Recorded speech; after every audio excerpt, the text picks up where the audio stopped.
Assalamualaikum warahmatullahi wabarakatuh.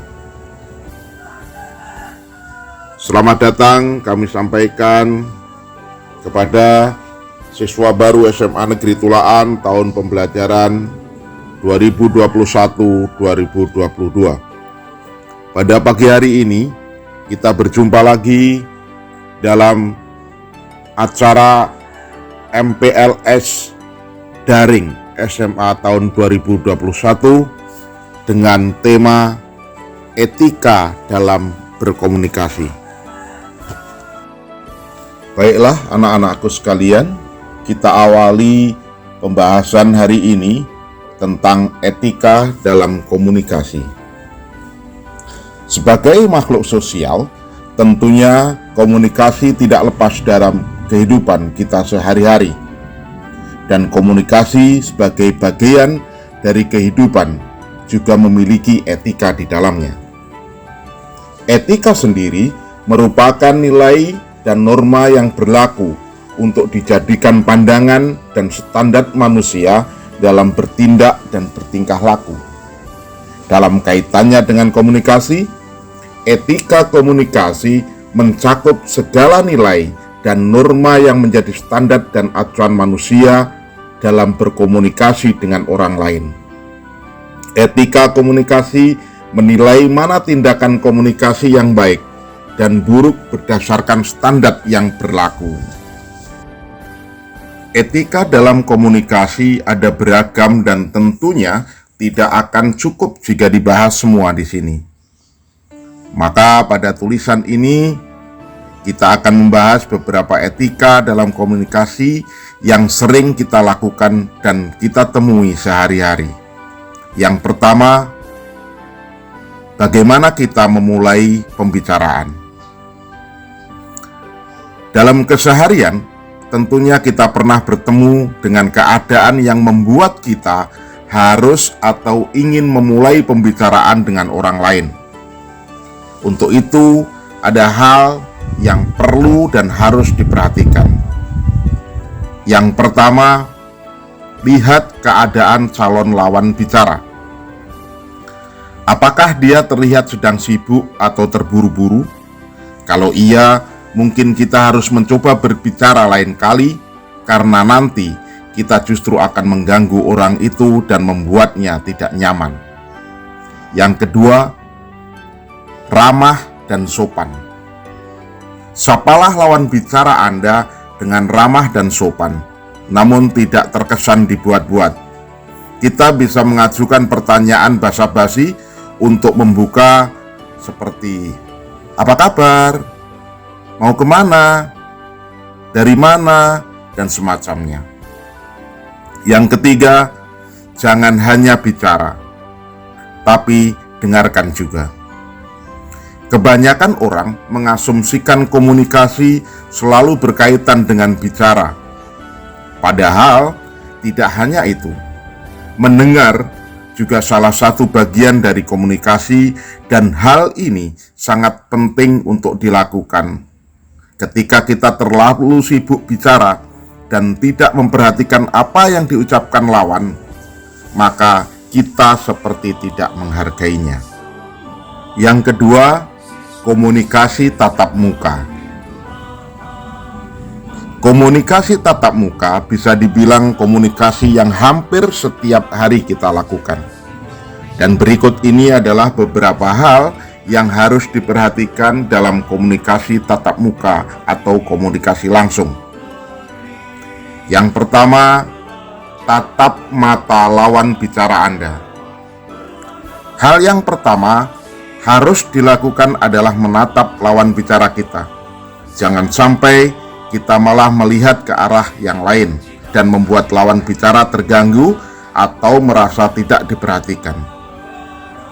Jika kesulitan menatap langsung pada mata lawan bicara kita bisa melihat ke arah garis tengah antara kedua matanya.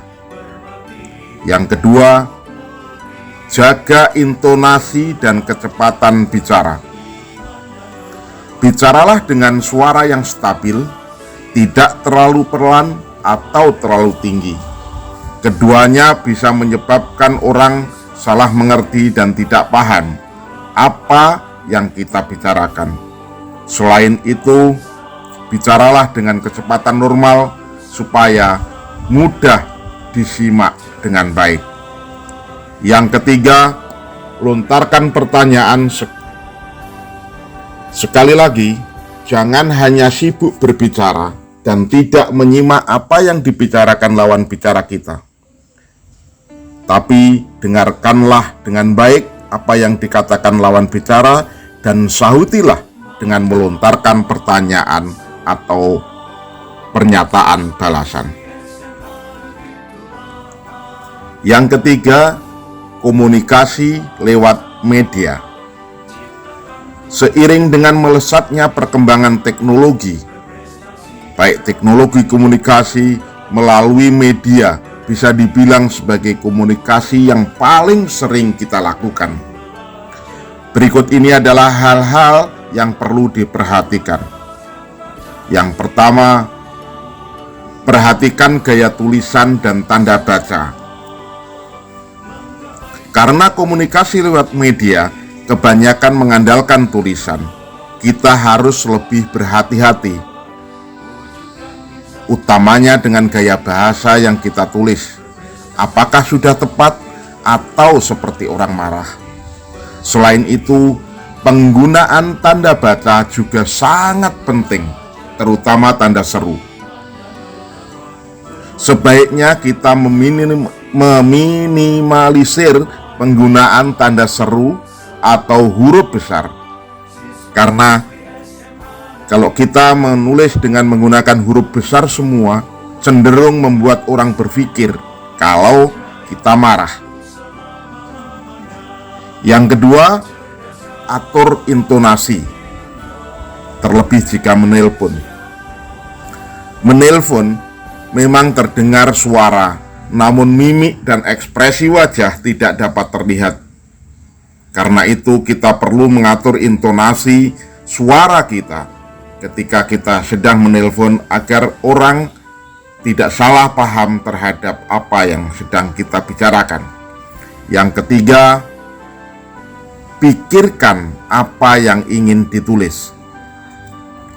Komunikasi lewat media memungkinkan kita untuk berpikir sedikit lebih lama mengenai apa yang akan kita komunikasikan. Gunakan kesempatan itu untuk mengkomunikasikan hal-hal dengan lebih baik dan menyortir kalimat yang tidak patut. Tidak perlu terburu-buru, karena orang juga tahu kalau mengetik itu membutuhkan waktu lebih lama daripada bicara dengan langsung. Tapi jangan juga membiarkan pesan orang tidak dibalas dalam waktu yang lama, karena itu akan membuat orang bertanya-tanya dan salah paham. Yang keempat, etika kita menyambut tamu. Berikut hal-hal yang perlu diperhatikan dalam menyambut tamu. Yang pertama, berpakaianlah yang rapi dan pantas. Meskipun berada di rumah sendiri, dalam menyambut tamu, kita seharusnya memakai pakaian yang pantas. Tentu tidak akan enak dilihat jika kita hanya berpakaian daster atau baju yang kotor. Yang kedua, menyuguhkan minuman. Terkadang memang tamu akan bilang tidak usah jika ditawari minuman. Namun meski begitu, kita perlu menyediakannya. Bisa jadi si tamu malu atau basa-basi saja. Tidak perlu memaksakan menyuguhkan yang berlebihan, namun setidaknya minuman yang minimal ada di rumah. Yang ketiga, menyampaikan terima kasih. Tamu bertandang ke rumah kita dengan menempuh perjalanan dan menyisihkan waktunya untuk bertemu kita. Karena itu, sampaikanlah ungkapan penghargaan kita pada tamu karena telah berkunjung ke rumah kita. Demikian materi kita pada pertemuan hari ini. Kami berharap kalian bisa menyimaknya dengan baik dan dapat mempraktekkan dalam kehidupan kita sehari-hari. Salam sehat dari kami, salam sehat untuk keluarga kalian di rumah. Tetap pakai masker, jaga jarak, dan dilarang berkumpul serta berkerumun. Terima kasih. Wassalamualaikum warahmatullahi wabarakatuh.